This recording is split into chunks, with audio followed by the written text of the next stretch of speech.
नागपूरच्या जरीपटका परिसरात शेतातील एका खोलीत छिन्नविछिन्न अवस्थेत महिलेचा मृतदेह सापडला होता। या प्रकरणाचा पोलिसांनी अवघ्या 48 तासात उलगडा केलाय। चारित्र्यावर संशय घेत महिलेची हत्या तिच्याच प्रियकरानं केल्याचं निष्पन्न झालंय। हत्या केल्यानंतर आरोपीनं मृतदेह शेतातील एका खोलीत फेकून तो फरार झाला होता।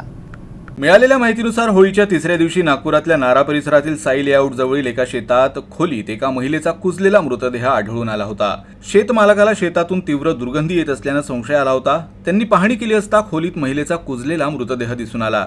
त्यानंतर त्यांनी तात्काळ जरीपटका पोलिसांना माहिती दिली होती। पोलिसांनी घटनास्थळी पोहोचून पंचनामा केला आणि मृतदेह शवविच्छेदनासाठी मेयो रुग्णालयात पाठवला। मृतदेहाची अवस्था अत्यंत खराब असल्यामुळे सुरुवातीला पोलिसांना कोणताही ठोस धागा मिळत नव्हता, त्यामुळे तपास आव्हानात्मक ठरला होता। शवविच्छेदन अहवालात महिलेला मारहाण झाल्याचं समोर आलं। मारहाणीमुळे गर्भाशयाची पिशवी फाटली आणि अंतर्गत रक्तस्राव होऊन तिचा मृत्यू झाल्याचं स्पष्ट झालं। तपासादरम्यान मृत महिलेची ओळख 35 वर्षीय दासिया उईके अशी पटली। ती मजुरीचं काम करायची। तिचे राजेंद्र उर्फ रज्जू यादव नावाच्या मजुरासोबत प्रेमसंबंध होते। दोघेही एकत्र काम करायचे आणि अनेकदा एकत्र दारूही प्यायचे। होळीच्या रात्री दोघांमध्ये चारित्र्यावरून वाद झाला।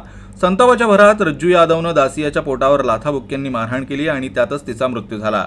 त्यानंतर त्यानं मृतदेह शेतातील खोलीत फेकून मध्य प्रदेशातील छपारा इथं पळ काढला। जरीपटका पोलिसांच्या गुन्हे शोध पथकानं तपासाची कडी जुळवत अखेर त्याला मध्य प्रदेशातील छपारा येथून अटक केली। पोलिसांसमोर त्यानं गुन्ह्याची कबुली दिली आहे। त्याच्यामध्ये तिच्या पोटावर लाथाबुक्क्यांनी मारल्यामुळे आतील रक्तस्राव होऊन तिचा मृत्यू झाल्याचे आम्हाला डॉक्टरांनी प्रथम दर्शनी सांगितलेलं होतं। त्या अनुषंगाने आम्ही कालच आम्ही खुनाचा गुन्हा दाखल केला। त्या अनुषंगाने आम्ही माहिती घेतली असता ही स्त्री बाजूच्याच एक राजेंद्र यादव नावाच्या इसमासोबत तिथे आली होती। रात्री त्यांनी दारू पिली व दारूच्या नशेत त्यांनी तिला हातबुक्यांनी मारलं व तिला नंतर सोडून चालला गेला व त्यात तिचा मृत्यू झाला। आरोपीला आम्ही शिवनीतून अटक केलेली आहे।